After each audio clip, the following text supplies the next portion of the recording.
All right, everybody, I think we are all ready to go with some of the day's top stories and headlines from across the country. What do you say? Are you ready for this segment on News Now? I like to do this every day when I come onto the set, just so I can get caught up with what's happening across the country. You can get caught up with what's happening across the country. So this first story we have out of Chicago, Illinois. Turns out it's a caught-on-cam situation, and not in the good way. Turns out somebody happened to have been attacked while on a bike path.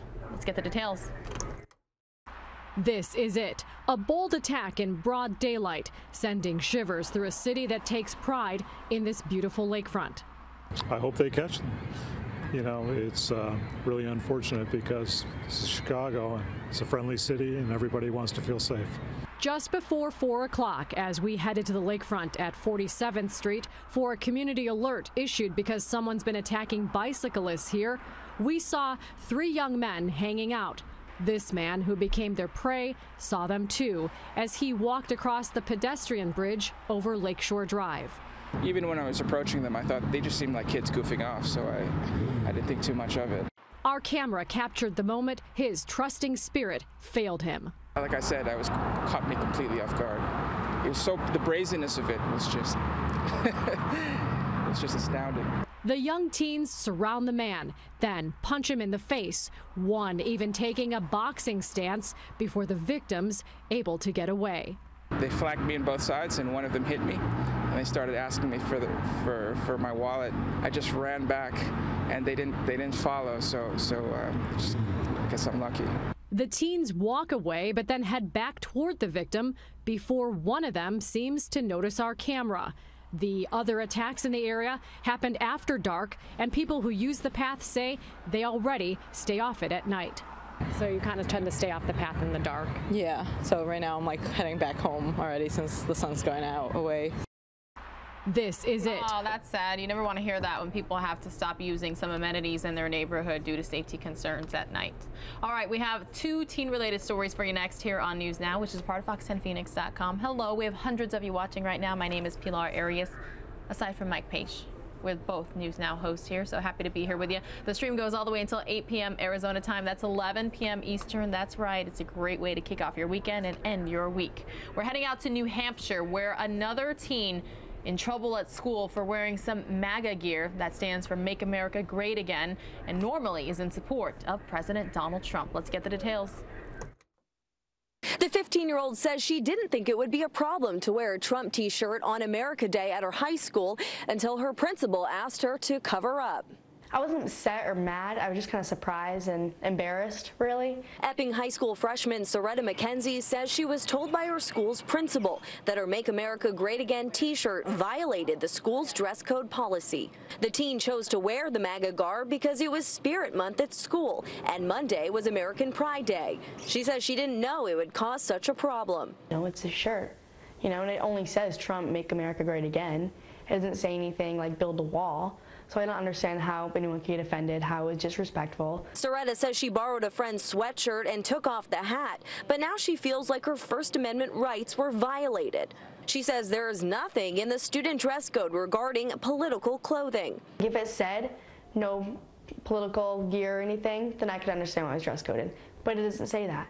So I feel as though I'm obligated to have my own opinion, and other people can have theirs. We don't have to agree. That's fine. The Epping teen says she was ashamed after being asked to cover up and received some upsetting comments from classmates. Some kids in my school are making me seem uneducated and just a bad kid for believing in what I believe. That's not right. Epping High School superintendent tells Boston 25.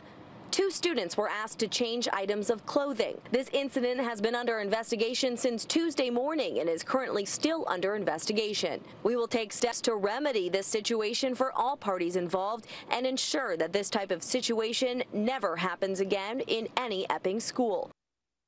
The 15-year-old says she didn't think it would be a problem to wear a Trump t-shirt on America Day at her high school until her principal asked. All right, everybody, sorry about that. For some reason, the last 2 stories have repeated themselves on their own, but I promise I'm here and I'm monitoring with you and watching them with you as well. That was Epping, New Hampshire. Some people might have said, hey, what's that city or town's name? Epping, New Hampshire. All right, we have another teen-related story, but this one a little bit different. It has to do with a teen returning to the mound after tragedy struck their family.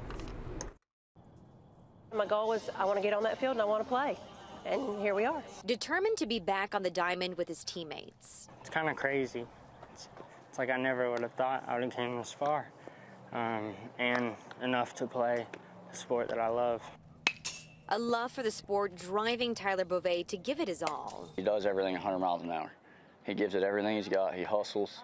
Everything that we preach, he does. And to be able to see him go back out there, he's going to do that tonight just the same as he always has. And Tyler's hard work leading up to this moment. Pitching for the first time since the car crash that took his family away and left him fighting for his life. Yes, we're going to be all right. Surrounded by a rock-solid support system. They've been great. They've been patient, encouraging with everything that I do. They just are always supporting me. Tyler continues to inspire everyone who knows him. I don't think I can put it into words how awesome I feel that it is. You know, for him, for us, for all of us, and just to be able to be a part of it and to see that he can persevere through all that he's been through and all the adversity, and he's coming out on top, and it's pretty incredible. High school sports, that definitely took me back. A little bit about me. Again, my name's Pilar. My freshman year of high school, back in the day here at Mesa Public Schools, your freshman year was actually still junior high or middle school. Back then it was 7th through 9th grade. I went to a school named Powell Junior High that doesn't even exist anymore, but I was a high school athlete. I played 4 sports. I did tennis, cheer, softball, and track, and I also was a dancer as well. So when it comes to high school sports and athletes, I can definitely connect and relate. Now, when I went to high school, Westwood High School in Mesa, Arizona, which was 10th through 12th at the time. Now they have freshmen there as well, but I continued on with cheerleading and tennis. And then I also danced as well. So I completely understand what it's like to have the support, not just at school, off the field as well, but your teammates and your coaches become family sort of thing. So a little bit of a feel-good Friday story. All right, we're gonna head out to Texas now, where a blind man actually assisted police during a struggle. Let's find out exactly what happened. I put my service animal in the truck, which was on the driver's side. He's legally blind. And I heard some intense conversations. Looked over there and noticed there was police cars behind our vehicle. And incredibly alert.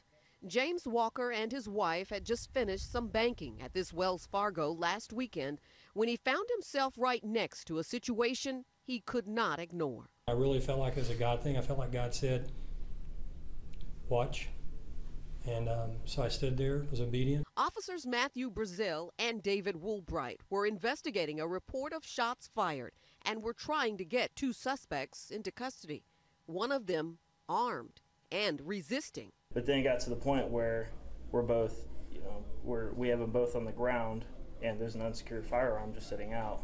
It becomes okay, we have to get this firearm taken care of. Now that pistol's laying out, there's no telling who's around or what else is going on, who may try to pick it up and use it, we don't know. Walker, who's a former reserve police officer, let his instinct take over. I was on the ground, you came and assisted me. Okay, that's what I thought, because I thought there's a big police officer.